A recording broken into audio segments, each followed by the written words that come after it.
Taco Bueno here in Waco, Texas. Roof collapsed during a strong storm,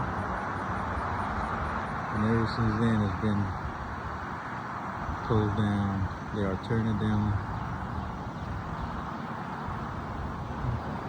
All the tostadas and chips still up there.